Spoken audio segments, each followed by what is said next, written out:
La parole est à notre collègue Jean-Pierre Decool pour le groupe Les Indépendants, République et Territoires.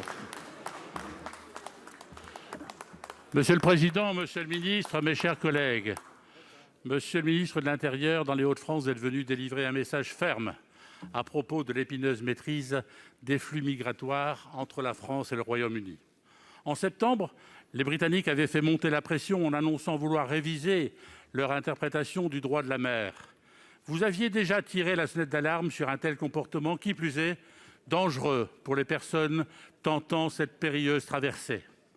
La pression migratoire s'accentue et nous observons une hausse exponentielle du nombre de tentatives pour rejoindre l'Eldorado britannique.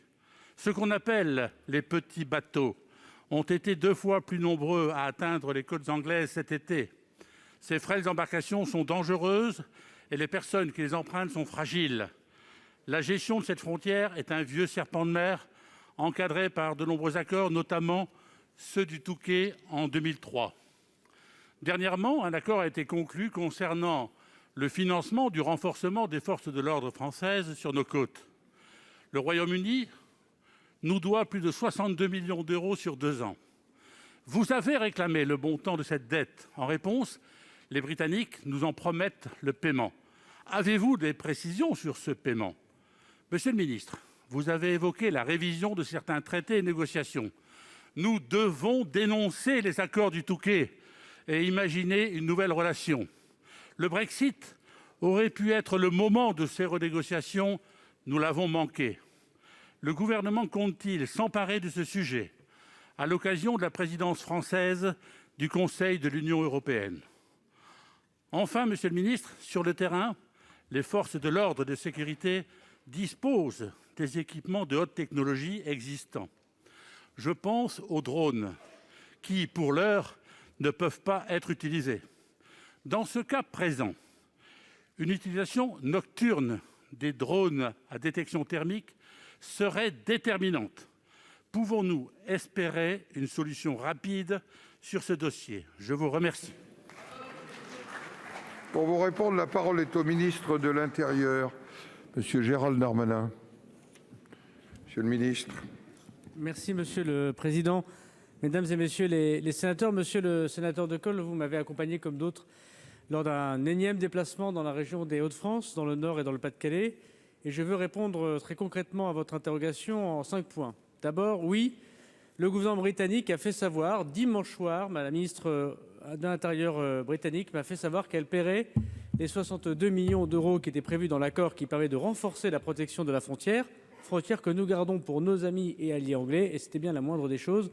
Je le remercie, je savais que les Anglais étaient des femmes et des hommes d'honneur. Le deuxième point, c'est que nous sommes très attachés, je regarde le ministre des Affaires étrangères parce que nous travaillons sur cette question bien évidemment, au respect du droit de la mer. Un droit exigeant, un droit qui respecte la souveraineté des États, un droit qui respecte l'humanité des personnes, et nous n'imaginons pas que les Anglais puissent s'asseoir sur le droit de la mer. Le troisième sujet, c'est de dire que ce problème, il est évidemment européen, et je veux dire ici que 50 à 60% des migrants qui se présentent à Dunkerque et à Calais viennent de Belgique. Et donc j'ai donné des consignes très strictes à la demande du Premier ministre au préfet de zone, préfet de la région de Hauts-de-France, pour mieux tenir la frontière avec nos amis belges et leur faire aussi passer l'idée que c'était à eux de maîtriser cette arrivée d'afflux de migrants qui touchent Dunkerque, Grande-Synthe, Calais et de manière générale les Hauts-de-France.